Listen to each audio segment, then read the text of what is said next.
है कि सनातन धर्म अपनाने के बाद आपकी जिंदगी में क्या चेंजेस आए हैं? दाल चावल तो हिंदू खाता है। हिंदू वो खाएगा दाल चावल, खाने दो उसको। वो सब्जियां खाएगा, वेजिटेरियन है। तो इस मैं बचपन में 15 साल तक मैंने गोश्त नहीं खाया है। फिर मैंने अपने आप को गोश्त खाने का यही सोच के आदी बनाया कि अल्लाह की तरफ से जितनी दावतें होती हैं उनमें गोश्त ही होता है। साल से जो है वो बुद्धिस्ट जो रिलीजन जब डोमिनेट कर रहा था, उस जमाने से लेके आगे जो है वो जो मज़ाहिब बर्रे सगीर में सनातन धर्म मैंने बहुत लेट अपने लाइफ में इसको एक्सेप्ट किया, क्योंकि जब मैंने इस्लाम छोड़ा आई वॉज वेरी यंग। मैं बदलते रहे, लेकिन उस जगह की जो अहमियत थी एज ए यूनिवर्सिटी कि पूरी दुनिया से लोग जो है वहाँ पे आते थे। नमस्कार दोस्तों, इस्लाम छोड़ सनातन धर्म अपनाने वाली परवीन पूजा उपाध्याय जी ने इस्लाम की सारी सच्चाई बता दी है। परवीन पूजा जी का कहना है कि इस्लाम में औरतों को बच्चा पैदा करने की मशीन समझा जाता है। औरतों को बात बात पर तलाक दे दिया जाता है। औरतों को पूरी इज्जत नहीं दी जाती, उन्हें घर में कैद करके रखा जाता है।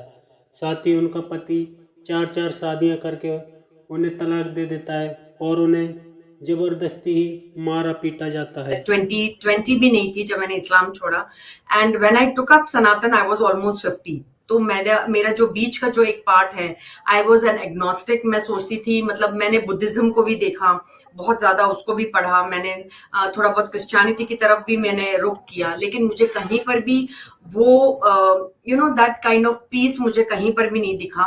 मैंने हमेशा देखा है कि Sanatan is one, because I am married to a Hindu also. मैंने देखा है ये लोगों को भी कि how they react, how much they respect they give others। ये मेरे लिए बहुत इम्पोर्टेंट है कि एक इंसान दूसरे इंसान के साथ कैसे बिहेव करता है। That is very important to me. चाहे वो कोई भी काम करता हो, चाहे वो एक होटल में वेटर हो, चाहे वो हमारे यहाँ कूड़ा कचरा उठाने वाली एक महिला, कोई भी हो, मेरे लिए कोई भी मुझसे ऊपर या मुझसे नीचे नहीं है। आई बिलीव कि सभी लोग, मैं सिर्फ कहने के लिए नहीं कह रही हूँ, because this has happened in my life, कि मैंने सभी को अपने जैसा ही समझा है। कभी ये नहीं कि जस्ट बिकॉज वो हमारा कूड़ा कचरा उठा रही है तो मैं उसको घर के अंदर नहीं बुला सकती हूँ, या मैं उसे पानी नहीं पिला सकती हूँ, या मैं उसका बर्तन अलग रख दूं। I am not that kind of a person. तो मुझे ऐसा लगा कि मुझे बहुत पीस मिला। फर्स्ट थिंग तो मुझे बहुत पीस मिला। मुझे जो स्पेस चाहिए था वो शायद मुझे मेरे हस्बैंड से शादी करने के बाद ही मिला। मुझ में कोई दबाव नहीं था कि you have to take up Sanatan, कि आप एग्नोस्टिक क्यों हैं, आप इसमें क्यों नहीं बिलीव करती। आज मैं अगर ये नहीं होती, एक सनातनी नहीं होती, तो शायद मैं एक बुद्धिस्ट होती, शायद मैं कैथलिक होती, कुछ भी होती। तो मेरे हस्बैंड को इससे कोई प्रॉब्लम ना होती, ना उनके जितने भी रिश्तेदार हैं, जो मेरे करीबी रिलेटिव्स हैं, उनको भी प्रॉब्लम नहीं होती। तो मुझे ऐसा लगता है कि सनातन में आके मैंने बहुत कुछ पाया है। I have learned one thing, that I'm very much in sync with nature. I love everything. I am I am become a person very very less aggressive जो मैं पहले थी in 20s, what I was I was a little bit aggressive. That comes from the nature, from your parents, especially my father was very aggressive as a person, as a Muslim, बहुत ज्यादा aggressive थे, तो मुझ में वो aggressiveness था। लेकिन कहीं जाकर मैं अभी बहुत ज्यादा mellow down हो गई हूँ। I would say that I'm in love with my life. That is what I would say. Yeah. मेरा दूसरा सवाल आपसे है कि सनातन धर्म वुमेन्स को कितना एम्पावर करता है, क्योंकि हम देख रहे हैं कि एक अगर सनातनी विमेन का कंपैरिजन किया जाए एक मुस्लिम विमेन से, तो सनातनी लड़कियों को ज्यादा आज़ादी हासिल है। तो वो देखती जब है कि एक इस्लाम की जो लड़की है वो बहुत ज्यादा कंजर्वेटिव माहौल में रहती है, तो क्या वो सोचते हैं, वो कैसे रिएक्ट करते हैं?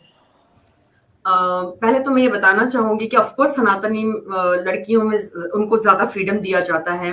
दे have full right to educate themselves. आप देखेंगे कि जब 2 बच्चे होते हैं एक फैमिली में, तो उन बच्चों के ऊपर माँ बाप ज्यादा ध्यान दे सकते हैं, उनको पढ़ा लिखा सकते हैं, चाहे वो एक लड़की हो चाहे वो एक लड़का हो। मैं ये देखती हूँ कि सनातन में अगर आप अगर लॉजिकली सोचो तो आप देखो कि कितनी मुस्लिम लड़कियां, अगर आप कहती हो कि कितनी लड़कियां हैं जो आ गई हैं बाहर, कहती है नहीं हमको ये सब मंजूर नहीं है। कितनी यूट्यूब पे देखो आप, फिल्मों में देखो आप, हर जगह लड़कियां आ गई है बाहर, क्योंकि they are fed up of this conservative जो माहौल में उनको रखा जाता है, जबरदस्ती रखा जाता है।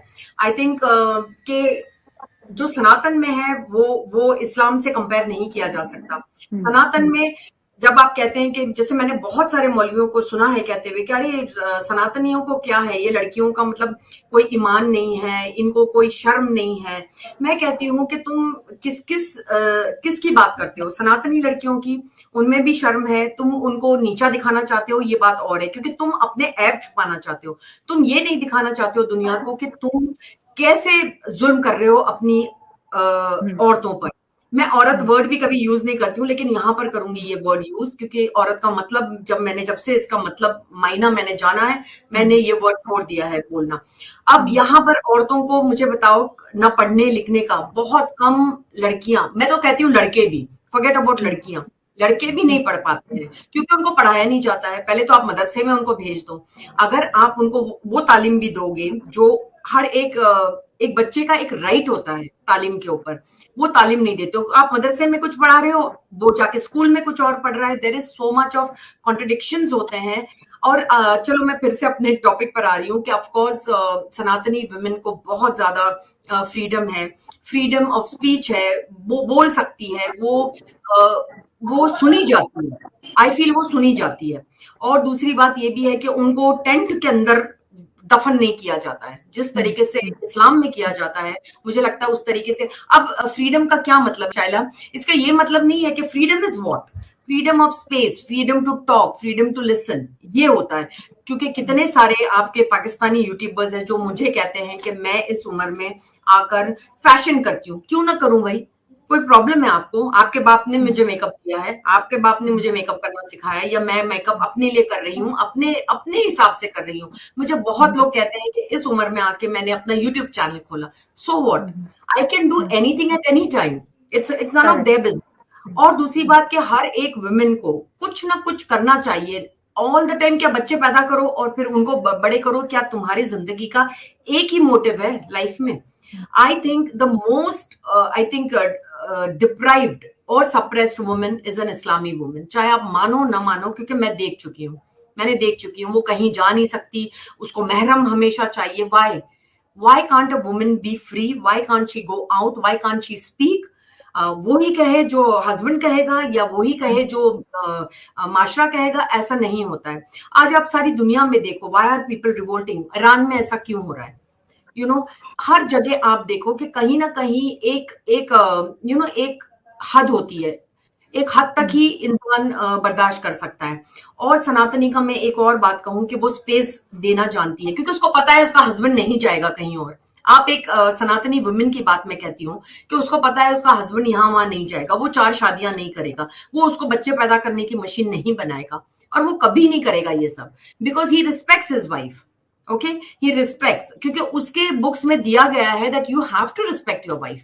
अब ये बात और है कि वो अगर जाकर उसको मारता है या कुछ है, दैट इज हिज अपब्रिंगिंग, और मे बी कि वो मतलब इतना नहीं जानता है, इतना पढ़ा लिखा एजुकेटेड नहीं है, लेकिन ज्यादा 100% में से मैं कहती हूँ 90% know how to be with their wife, how to raise their childrens, and how to respect women, respect women, that is very important. तो ये सनातन में मैंने देखा है, मैंने सीखा है, और मैं हमेशा कहती हूँ कि जो सनातन में मैंने पाया वो मैंने बहुत सारी जगह मैंने ढूंढा, वो कहीं नहीं मिला। जी। एक चीज जो हम नोटिस कर रहे हैं कि मुसलमान जो बच्चे बच्ची हैं बहुत ज़्यादा भगवत गीता को पढ़ रहे हैं, और इसको एक नेशनल बुक भी कहा जाने लगा है, क्योंकि ये अब कंपलसरी कर दी जाएगी। अमेरिका, कनाडा में देखिए, वहां पर भी बच्चों को भगवत गीता सिखाई जा रही है, बताई जा रही है।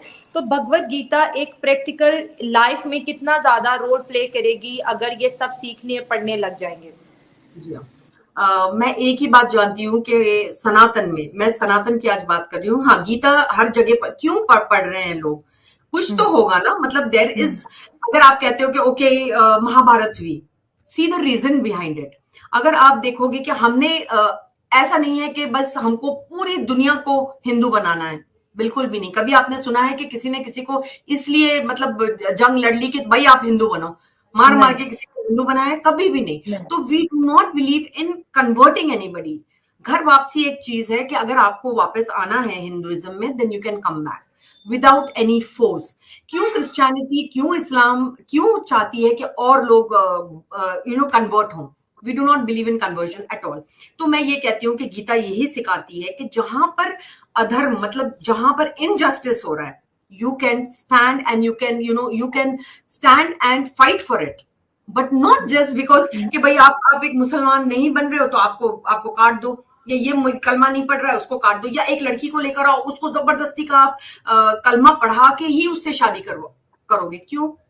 Why so? I mean, I don't believe. I have seen people.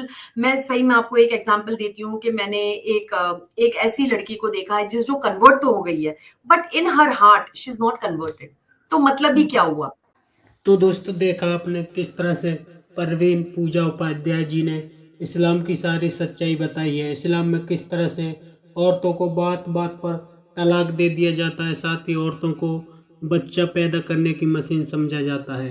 मौलाना और मौलवी लोगों को हड़काते हैं कि 4-4 शादी करो और बच्चे पैदा करो।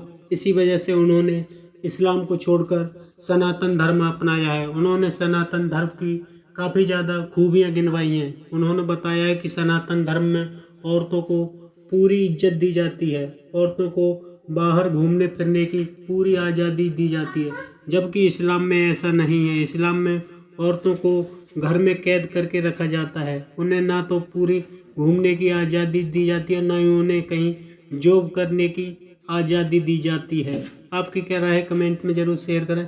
यदि आप चैनल पर नए हैं तो चैनल को सब्सक्राइब करें। वीडियो पसंद आए तो लाइक करें, कमेंट करें और शेयर करें। जय हिंद, वंदे मातरम।